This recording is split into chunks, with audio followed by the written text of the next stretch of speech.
For years, there's been a running joke in private equity that all software as a service companies taste like chicken. From a balance sheet perspective, they were identical, predictable, uniform, and easily analyzed. This uniformity made them the ideal investment vehicle.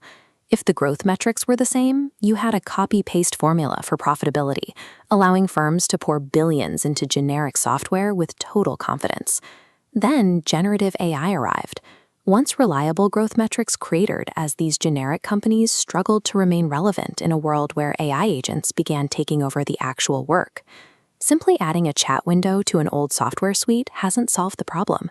Enterprise customers have realized that standard Copilot modes cannot be trusted to handle complex, multi-step business workflows without constant human supervision. This creates a crisis for private equity firms holding funds dated for 2026, 2027, and 2028.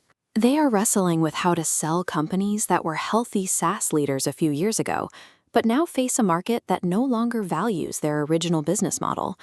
With the efficiency of global office work at stake, trillions of dollars in future value are currently in limbo. The market is waiting for whoever can bridge the gap between raw intelligence and actual, executed work. The industry is now converging on the Agentic Workflow, a specific environment where an AI can reliably complete 100% of a task, scale it, and repeat it without human handholding. To capture this market, four forces are colliding. First, the tech giants are realizing they must leave their Silicon Valley conference rooms. They are now deploying engineers directly into the trenches with clients to figure out how these agents actually function in the wild. Despite raising historic amounts of capital, the major labs remain constrained by the staggering costs of model training and GPU procurement. To fund these massive deployment operations, they are forming joint ventures with the very private equity firms desperate for an AI pivot. Simultaneously, global consultancies are moving upstack to build their own agentic products, while systems of record like Salesforce and SAP are opening structured APIs to ensure agents call their platforms directly, protecting their data monopolies. Private equity represents the fourth force, acting as a massive distribution channel. A PE firm can introduce a single AI partner across their entire portfolio, standardizing playbooks and comparing results across dozens of companies at once.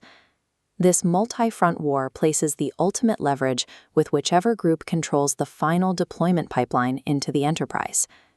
Even the frontier labs now argue that the primary bottleneck for AI is the implementation layer, the complex, custom-built harness that allows a model to operate inside a company. This diagram shows the components of that harness.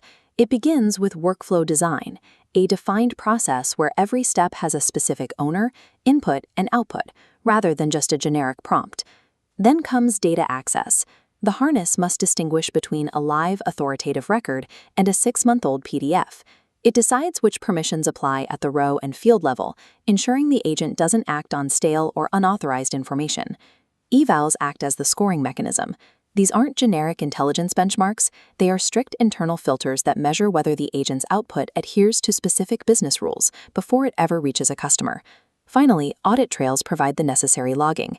If an agent commits to a spend or makes an error, an auditor must be able to reconstruct the failure and, more importantly, reverse the action. Without this structural leash, a frontier model remains too unpredictable and opaque for corporate use. The implementation layer is what transforms a smart model into an enterprise-grade tool. The era of software that tastes like chicken has ended. We are moving into a market where disproportionate value is found exclusively in high-stakes, custom implementations. Buyers should be wary of any vendor offering generic answers about the power of the model. If a builder doesn't have specific answers for how their harness handles your data permissions and spending limits, they are likely selling a wrapper with no defensible value.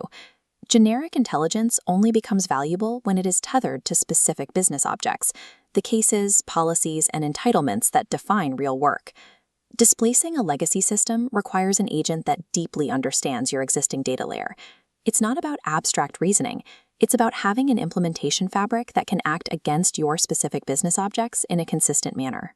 Deeply embedded workflows like the Bloomberg terminal are not easily displaced. These systems succeed because they are nuanced and integrated into the weeds of a specific industry. something a generic chat project cannot replicate. The implementation war is wide open. The trillion-dollar pot of gold belongs to those willing to build the messy, custom fabric